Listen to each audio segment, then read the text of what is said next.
I'm Jordan. Wanted to make a few announcements beforehand. We're almost at 1,000 views. So keep it up. Keep it up the hard work, guys. It's fucking awesome getting the word out there. And yeah, if you're not subscribed yet to the channel and you're watching the video still, it'd really help out the channel if you actually subscribe to the channel. With that being said, if anybody wants to be interviewed, email me at straightoutofbspodcast@gmail.com. And without further ado, this is Clifford. Go ahead and introduce yourself and where you went and what years. My name's Clifford Miller. I went to Spring Creek Lodge from 96 to about the middle of 98. And then I went to Majestic Ranch until around June of 99, and then finished out at Spring Creek Lodge again. Okay. To graduate. Yes, I was there for 32 months total in the program. So yeah, I came. My first day was December 6th, or December 9th, 1996. December 9th. So I was the first student at Spring Creek. You were the first one? Yeah. Oh wow, that's crazy. Did you get transported? What was it? Oh, was it? No, I was only 12 years old, and I didn't really want to be home anymore. So my dad was like, you know, we have this school you can go to. My stepmother was like really abusive, so I just didn't want to be home anymore. You know, she wasn't like physically abusive, but pretty emotionally abusive. So. Yeah, I understand. I feel it. I feel you on that. Yeah. I actually, Cammie says she knows you, I think. Yeah, I know Cammie. I don't quite remember her, but I do know Cammie. I think she lived in the Bay Area, and I think we hooked up at like some Survivors thing or some W.W.A.S.P thing, like a year after I got out, maybe. But that was it. So. Yeah, she was saying in the interview the other day, she was like, I always felt really, really sad for him because he was so young when he went to the program and stuff like that. Yeah, it was pretty tough. Like I never gained a level without Cameron giving me like a level. Yeah, it was tough. It was just hard, you know. Like when I first got there, it was chill. It was me and Cameron and this guy named Jade for about like 2 months, probably until February. Okay. And then another guy showed up who was this like 17-year-old dude from LA. His name was David. And then another guy showed up right after that, whose name was his last name was Jones, but I don't remember his first name was. It was Josh Jones or John Jones. It was a JJ. Anyway, and then a group of no. David showed up, and then this guy named this hippie dude. What was his name? Forget what his name was, but he was a cool dude. He followed fish around and made corduroy pants out of scrap. What? Like, and so he made everybody pants. Like when there was like 10 guys there, he made us all pants for Christmas or something. You know, it was like crazy. So, yeah, it was like it's pretty cool. But yeah, so like until there were about, I think there was like when we had like 10 kids there, and then we got a big influx from Samoa and Brightway. There was this. I don't know if you when were you there? Okay, so this is the crazy part. You were the first person to be there. I was the last person to graduate from there before. Oh, no shit. Yeah. Is that you on this side with the? Is that you with the echo? Probably. Ago? Yeah. Let me. I might just throw my headphones on. That'd probably be better. So. Yeah. Can be like super duper. No, you're good. No, I just I have like a sound bar and it doesn't always work. I kind of like ghetto setup, you know. So. Yeah. All right, try it again. Oh, it's not working. Okay, yeah, I don't hear the echo now, so we're good. Okay, all right. Yeah, so you were the first person to be there. I was the last person to graduate before it shut down. Okay. So I went there. I got there on January 23rd, 2007, and I was there 22 months.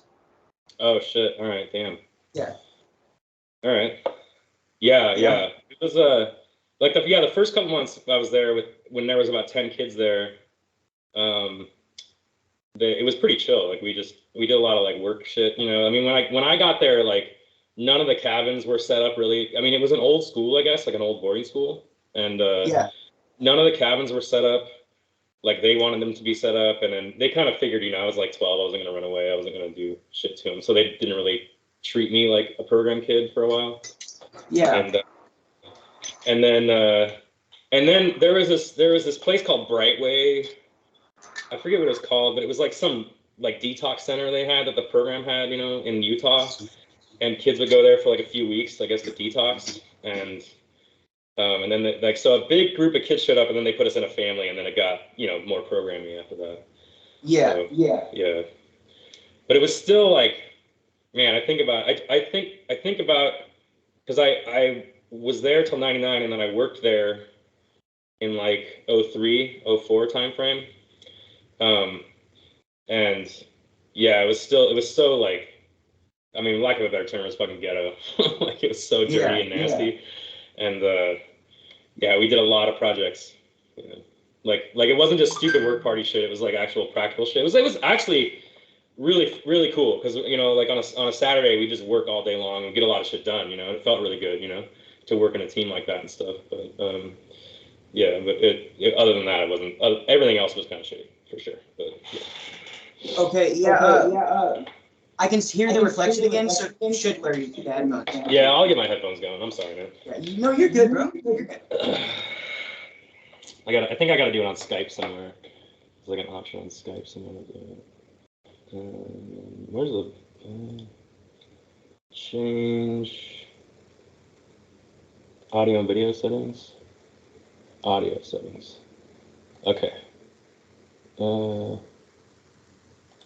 right, try it now. Okay. Nothing. Yep, it's good. No, I can't hear you. What about now? Okay, can you hear me now? Yeah, I got you now. Yeah. Okay, and there's no echo. Okay, we're good now. Oh, cool. Yeah. Okay, so continue. When we got about 20 kids there, we started the first family. It was Genesis. Okay. And you know, because the first family. Yeah. And then after a few months, we had about 60 kids there. We had about like 40 kids, I guess, and they started Wisdom after that. And then I went from Genesis to Wisdom. And then after that, I wasn't in a family really anymore. Like, you know how it was. Like, I didn't do anything before I went in the program. I never smoked weed. I never drank alcohol. I never did anything. I was 12. You know, I was fucking one of the. I didn't even jerk off. You know? Yeah. You know what I mean? So it's like I didn't really have any desires, but to like hang out with my friends and hang out with my dad and, you know, like just do kid shit, I guess. So yeah, like, so I kind of realized that I had to, you know, it was around the time when they started to get real, like, you need to admit what you did. So I just made a bunch of shit up about me, like, getting drunk and all this shit. Cause I knew where there was like alcohol available to me when I was a kid, you know? Yeah. So I just started to use that as an excuse to like say that I did all these things. And then it kind of came out that I didn't do any of that shit. So then Cameron just put me on level 6. And then that was that. I never was a regular kid again at the program, but I was there for a longest time. So. Okay. Yeah. Walk us through your first day there. Like when you first got there, what do you remember about your first day? So the first day we went to the admin building, which was like that building kind of across the street from the Hungry Horse. Okay. It had the same orientation as the Hungry Horse. Yep. If you walked out of the kitchen of the Hungry Horse, it was like right in front of you, right? Yep. So Cameron's office was like right in front on the left there. Mm-hmm. And you know what blows my mind is he was only 24 at the time, running this fucking school. Yeah. You know, I'm 38 now, and I don't think I would even be wanting to direct a fucking school like that. You know, even if I had like the skill set. But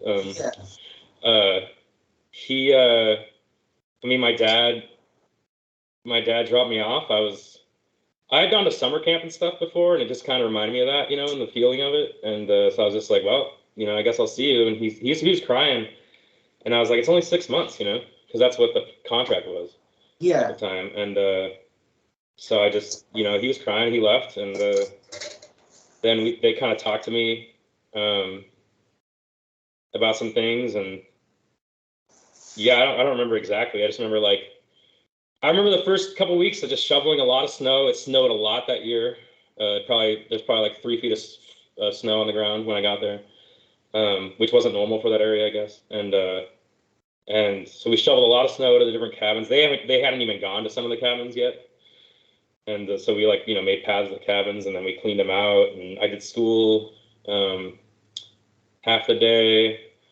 And yeah, there was this old dude living where Cameron lived. I don't know when you were there if Cameron lived in that house behind the facility. He did. Yeah, so the dude that was living in that house at the time was like this old. I think he was gay, and I think he was like hiding. Western Montana was like a weird spot in the late '90s for like a lot of like gay people to like run away to. Yeah. Yeah, because I think they could get land cheap, and they were just like you could do your own thing and not and live your own life. Well, also there's a lack of regulations in Montana as a whole, just as a state. Okay. So that's probably adds to it as well. Yeah, but this dude was super cool. He had a wolf dog. And he drove this old Jeep Willie around with like a winch on it, and he would take me places, and he was just such a cool guy. But then they had to get rid of him because they're Mormon, right? And he's gay, so yeah. And he was like the property caretaker, from when the old owners, and they kept him on for like a year probably, and then they got rid of him. So he was, but he was a cool ass dude. Yeah, I think his name was Dan. And he had this big black wolf dog that just was so cool. Just hang out with him all the time. But he would drive me around in this facility. He brought his dog. Sorry for cutting you off. Oh no, it's fine. He was like the caretaker of the facility. For I think before when it was just empty, because it was empty for like 10 years, I think. Before Spring Creek started. Yeah, before W.W.A.S.P bought the facility, I think it was like just sitting there for like 10 years. Because we found a bunch of videos once of like them partying and stuff, and it was like it looked like a regular kind of like not behavior modification boarding school, like a hippie kind of boarding school where they were just in the mountains doing shit. And yeah, I mean they had a great library. I remember we had their old library, and they had all these great books, that I don't think that the Mormons would let us have. Yeah. After a while, so yeah, we had all these great books to read, and yeah, I don't know, it was just like those first few months were like great for me. I mean, I wasn't getting yelled at all the time. The rules weren't really that strict. I was doing well in school. I was outside all the time doing shit, what more would a 13-year-old boy want, So like yeah. So yeah, I mean, I don't know. I guess that was the first little bit. I don't remember the first day exactly, but I remember that little part of it. They never strip searched me or anything. It wasn't that style of program yet, So yeah. Okay. Yeah. Did they assign you a buddy at all when you got there? Well, I mean, I was there by myself. So. Oh yeah, duh. Yeah. Let's see. So what happened was it was pretty chill, and then all these kids from Samoa showed up as junior staff, and then they brought the Samoa program with them, right? Okay. So then it got real strict, and that's when I started doing pretty bad with it.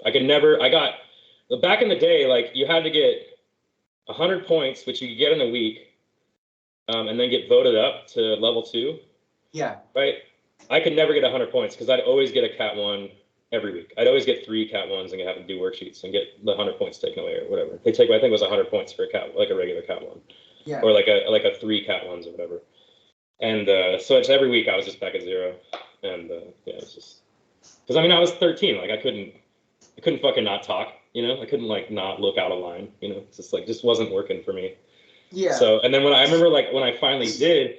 That was like part of the motivation for lying about shit, because when I finally did get 100 points, my family wouldn't vote me up because they're like, well, you're not working on anything. And it's like, what the fuck, Like I'm not. You figured it out. You figured out the game young.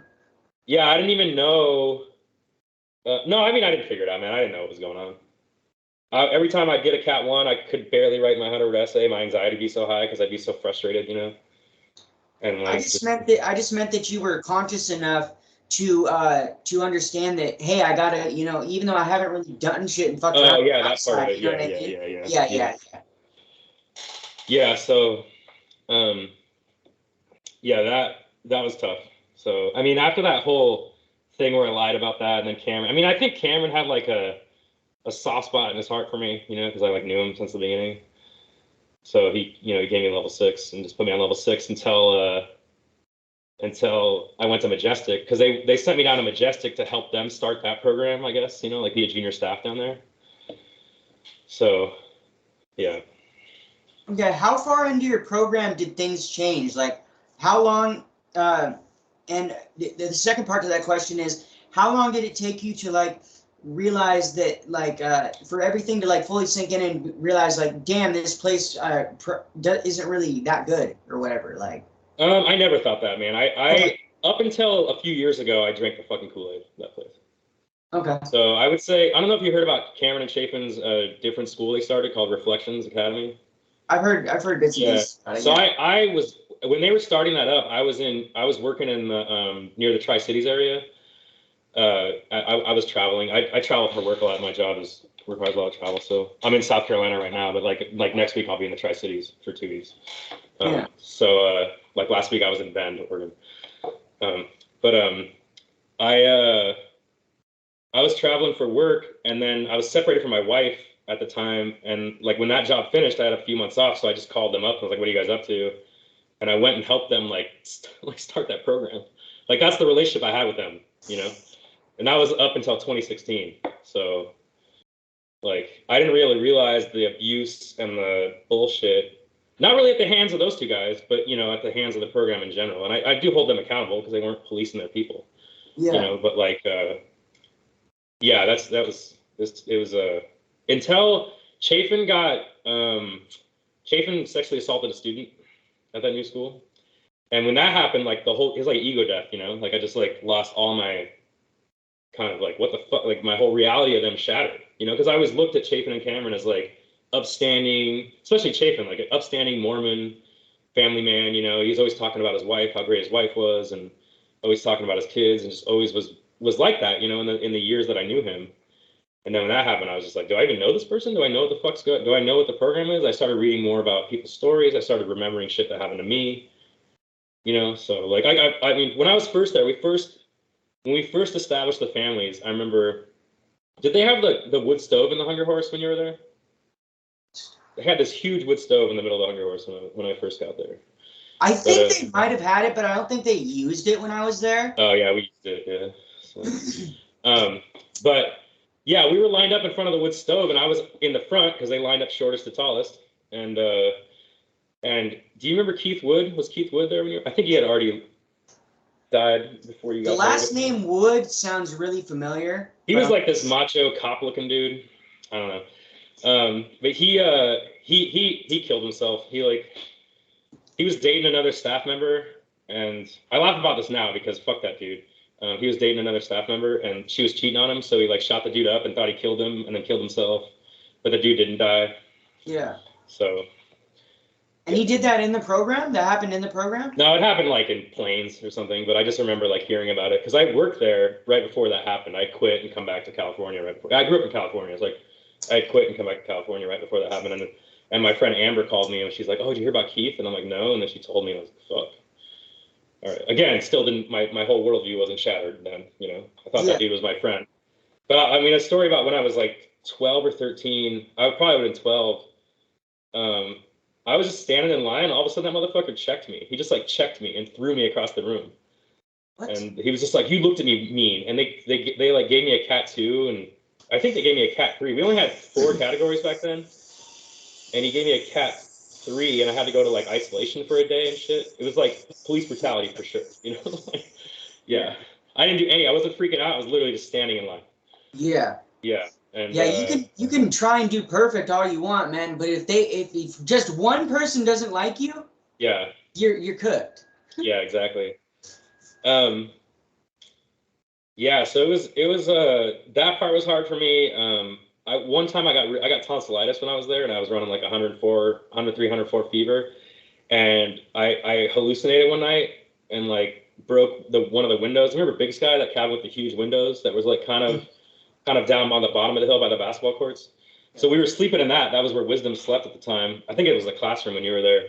Yeah. But yeah, it was a cabin, and I was right by one of those big windows, and I put my hands through it because I was dreaming about this like mirror where I could like see all this scary ass shit, and I was like slapping the mirror, and I was really slapping the window, and Cameron was on vacation or that time. They threw me in the Hobbit, and I was like sick, and they didn't help me, and yeah, and he came back and he was like, "What happened?" And like he sorted it all out for me, but it was just like it was it was fucked up. I was all cut up from the glass and shit, and they still just like threw me in the Hobbit, and yeah. So. Did you lose track of time in the Hobbit at all? Do you remember? Not really, because the meals, they feed us. Yeah. So I was on submarines. That's how I kept track of time on submarines too. It's like, what meal are we eating right now? So it's like kind of thing. Yeah, I don't know. I mean, it was a different place. It was that little building by admin. I don't know if it was still there, but it was like you walk out of the Hungry Horse kitchen, and it was like right on the right side. The admin was like on the left, and it was like on the right, and it was like this little cabin with a little loft in it, and that's what the Hobbit was. So yeah, I spent 4 days in there one time. Okay, yeah, they moved it all up. So, I think they still had that one. Yeah, they had the one right across from the Hungry Horse. Yep. That's but right. They had those ones on the hill too. When I worked there in 03, I didn't spend a lot of time working on the Hobbit. I was mostly in worksheets because they didn't like me very much because I wasn't taking it seriously. Because whatever. Yeah, they fired me. So, yeah. What did they fire you for? Like I cussed out the supports. I cussed out this dude named Chad. He was like the support staff right in front of Staff Central, because he wouldn't help me. Like some kid was like beating me up, and he wouldn't help me, and I was just like, I don't know. So they asked me, they suspended me, and then I just was like, I'm not coming back. Fuck this place. So. When you were there, were they pay? How was the pay? Minimum wage, federal minimum wage. It was like $5.15 an hour. I mean, they paid you 24 hours for the day. So I think I was making like 60 grand a year probably working there, which is like good money for Montana. It's good money in 2003 for Montana. But, yeah. That's a draw for a lot of people. Yeah. The program, I heard it, or from what I've heard at least. Well, Cameron, I mean, I talked to Cameron. He always said, we open these up in like dead towns where laborers is plenty, and then you see it with like the people like that fucking dude just checking me, like how can you get angry at a 12-year-old for looking at you wrong in the first place, Yeah. So it's like that's still a kid to me. You know what I mean? That's not even like fully a teenager. Like that's like you're picking on a kid, bro. Yeah. Like that's fucked up. Yeah.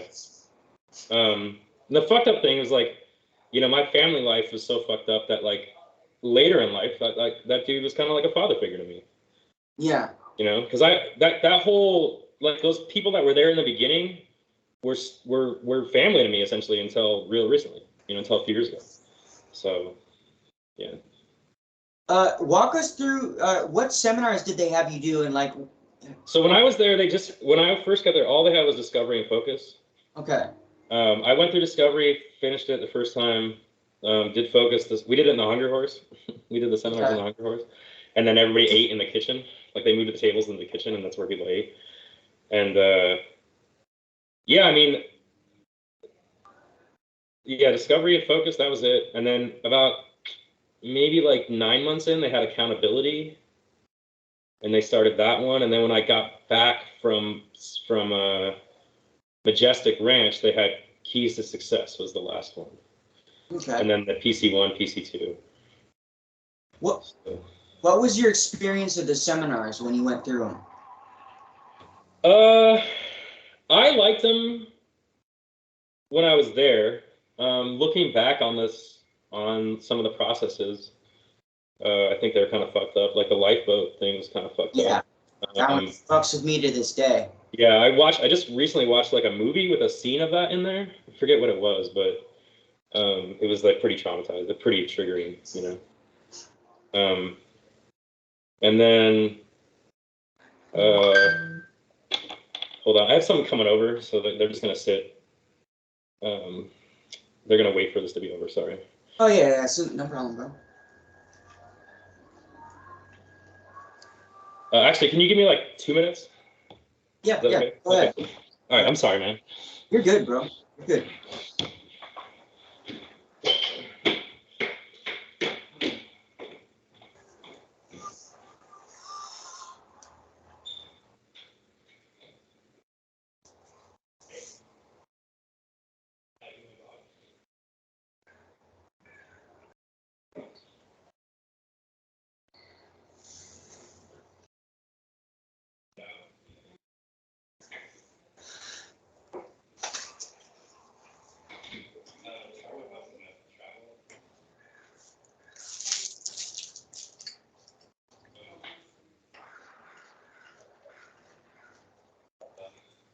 you want to show while I sorry.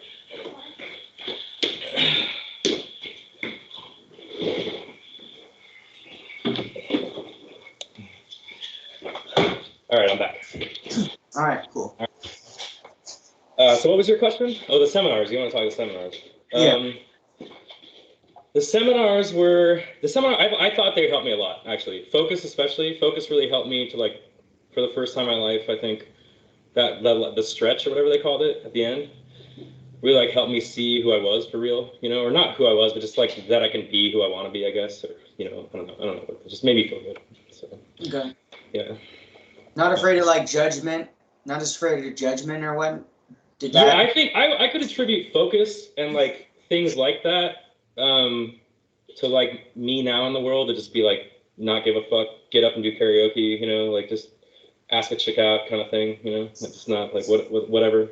I don't know. Yeah, it's like, what do you have to lose? The program Mm-hmm. kind of teaches you like, what do you have to lose type thing. Mm-hmm.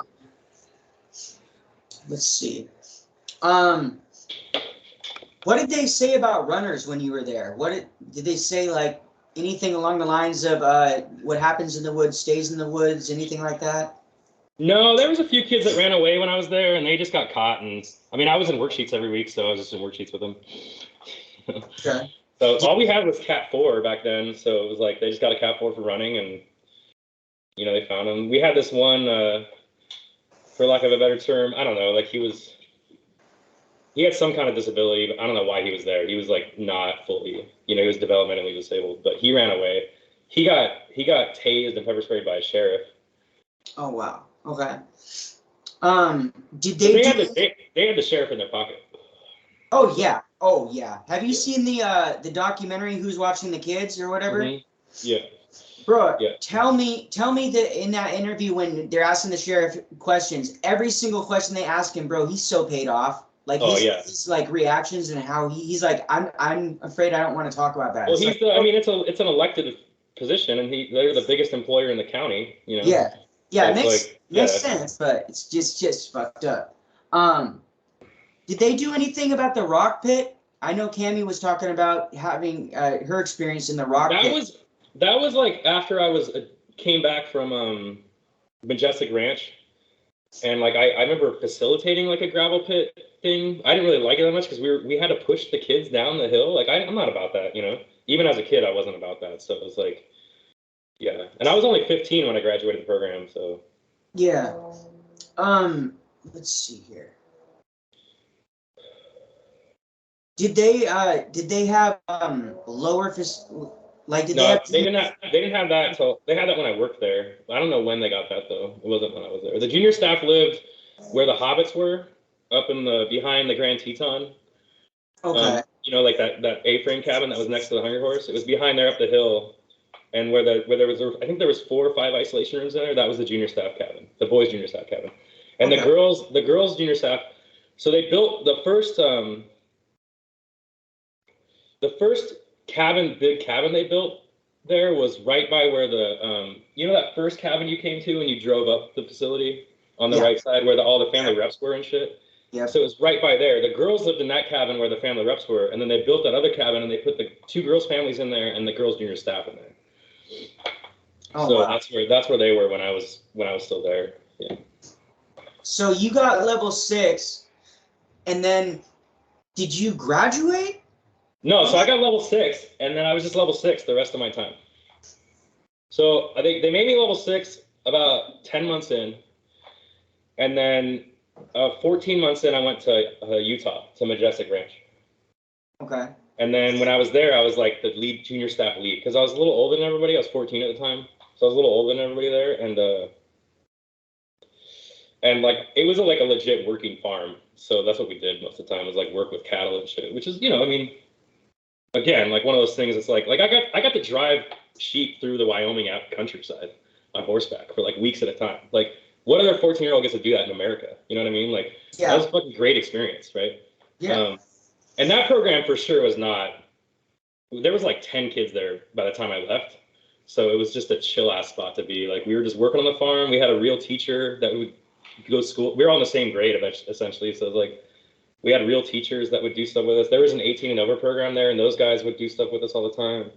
I mean, we had like 2,000 acres to run around on. None of us were going to run away. We're all young kids, you know, like, so. Yeah. And none of us were trying to get drugs in there or anything. It was just like a different, and you know what? I don't think most of the kids at Spring Creek were trying to get drugs in there anyway, but like. Yeah.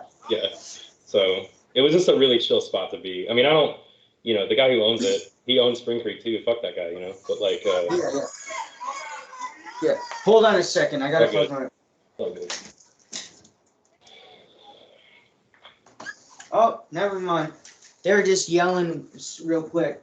Oh, okay. I can't stand when people are, because I live in an apartment, man, and I swear I can't stand when people just like pull up, when they either pull up with their car and just like sit there and bump their music hella loud, like there's not like 50 other people here that have a life, or if they're just yelling or screaming right outside the door. It's like, why do you need to yell or scream at somebody that's right by you, bro? Like, what do you do? Like, it's but urgent, yeah. man. Yes, it's gotta be, you know what I mean? Let's see. So you kind of just left Spring Creek then and started to work at Majestic Ranch then? Yeah, I mean, I was a student there. I was still paying to be there, Okay. which I paid for the program too, which is like. Oh, you did? Yeah, Okay. with the trust fund. So. Is that something you regret doing, or do you I feel didn't decide to do it. It wasn't about me deciding to do it. It was just my dad went to court and got it approved. So it was like. Oh, okay. Yeah. No, I'm pissed. Like, I don't talk to my dad anymore, and part of it's like I want my money back with interest. Like, that's what I told him. And he's rich too. He can give it to me, but he's just like not. You know, he wasn't wealthy when I went to the program, but he's pretty wealthy now. So. Okay. Let's see. Craziest thing you saw there, and or like most negative thing you saw there / craziest thing you saw there, and then like the most positive and best thing you saw there, if there is anything, which for you there probably will be. Assuming. The craziest thing I saw there was there was this kid he was like adopted from Belize. Okay. And he had some shit going on in his life for sure. I think he's in prison now for like forever. You know, which I wish, you know, he was like, when he was nice, he was like super nice and super good guy. But like, he just went crazy one day, and I think like 3 guys couldn't keep him down, and they weren't. So when I was there, I don't know what it was like, because when I was working there, it was a little bit different. It was more like how police deal with people now, where they just like beat people up and shit. When I was a student there, they brought in these people to train them how to restrain people like really good, and they'd go behind you and grab your arms and like hug you and just sit down with you and stuff. And it was like a way more like chill way to get someone under control, you know? Mm-hmm. But I just don't think they wanted to spring for the training anymore when they got more kids there, you know? So like, but yeah, like they couldn't get him that way. And then I just remember like the cops came but I don't want to talk about that. The craziest thing that happened at the program, I think, was when the hill caught on fire. So like the mountain caught on fire, like kind of, I know the one when I was working there caught on fire that was like in front of all the cabins, like you could see it from all the cabins. But it was behind that one, and it caught on fire, and like. So towards the road. So towards the road. No, right? do you remember? You know where they got water from? Like up the hill, behind like the if you're like looking at the isolation cabins, it was like to the left. It was like up that hill, right? And that caught on fire. And like, I just remember all the fire department coming, and those guys were so fucking cool, all the U.S. Forestry guys, because they would just like they came in with like trucks and axes and just started cutting trees down towards the fire, you know.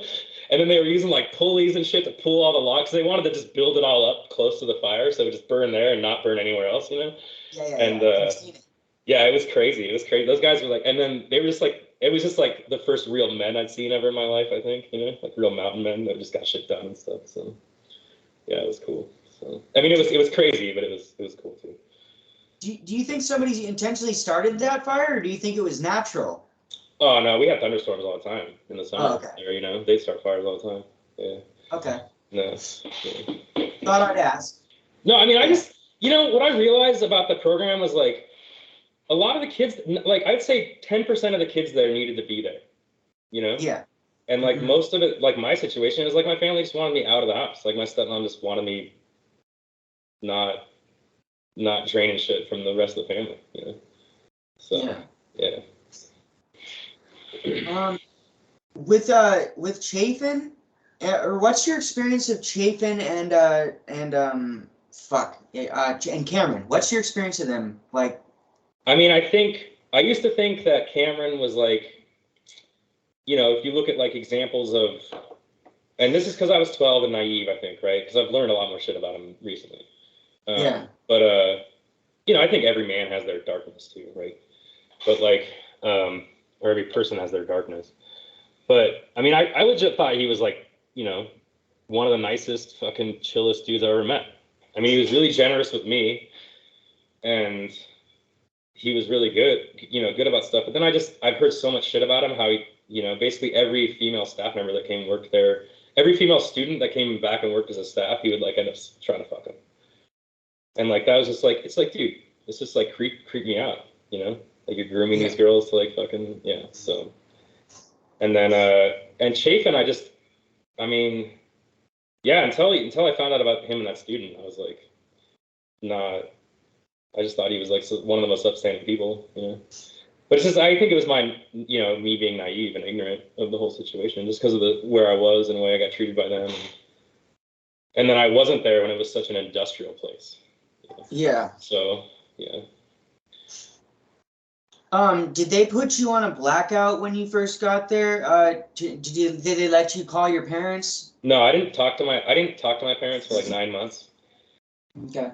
And they let me, that was another fucked up thing about when I lied about that shit, like doing drinking and shit like that, was like they let me, they made me call my dad and tell him that shit. Right? So then I had to lie to him about it.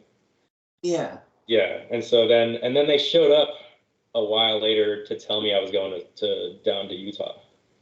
But I didn't even recognize him. It was fucking weird. I probably saw my dad like 6 times. Maybe the whole 3 years. Did they have you do any of the parent-child seminars when you were there? They probably didn't exist, did they? No, I did them. They had PC 1 and 2 when I was okay. there. So that's what all the Samoa kids showed up after PC 1.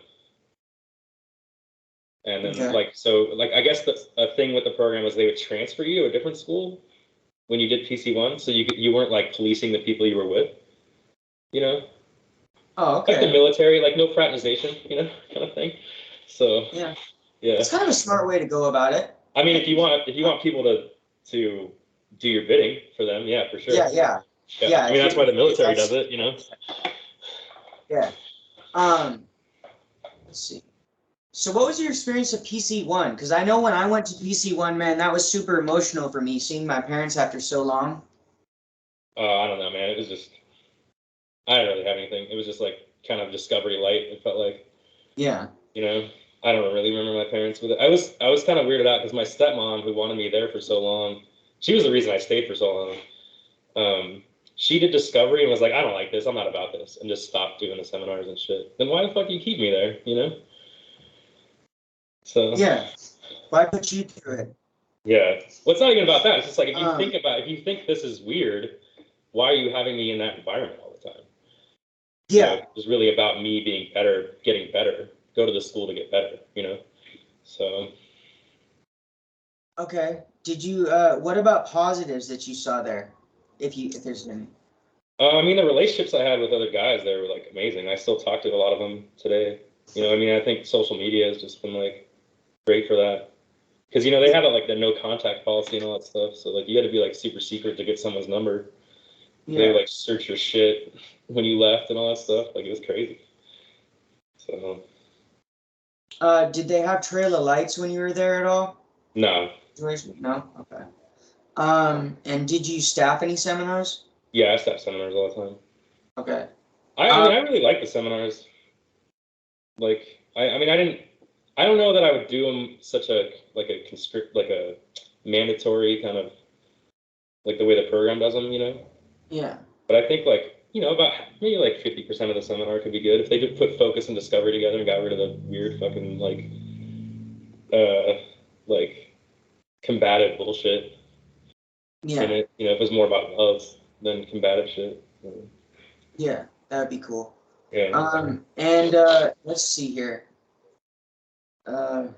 Is it knowing what you know now, is it your opinion that these places should or even could be regulated at this point, or do you think they should all just be shut down? I think they could be regulated, but like I'm my background now as an adult is in nuclear power, right?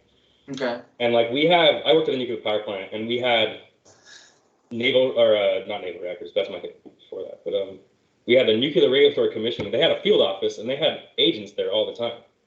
And they would just like randomly follow us around while we were working. They would like make sure we're following procedures right. They'd like ask us questions, make sure we knew shit. I think like that type of regulation, if the industry was willing to like pay for that, you'd have to pay in licensing, right, to like have that type of regulation. So like I think they're willing to do that, where they had like field agents, and there was like it was that tightly regulated. But I just think that you have to make any money doing it, you have to. And I saw the business side of it because Cameron like talking about it a lot. So like when I was like helping him start that other school. So like, you have to like hire people at really low wages, and you can't get good quality people that way. So yeah. Okay, I wanted to ask you a little bit more about Majestic Ranch. Okay. So you said you worked there, right? No, I didn't work there. I was just like a junior staff there. No, I mean like they had you working on the farm. Oh yeah, they had us like working. Yeah. Was that like the point of that? Was there seminars attached to that program? Like yeah, we went up to seminars in Spring Creek. We drove up there to do seminars there in like a ratty van. Yeah, surprised we didn't die. We do it in like December. So like, yeah.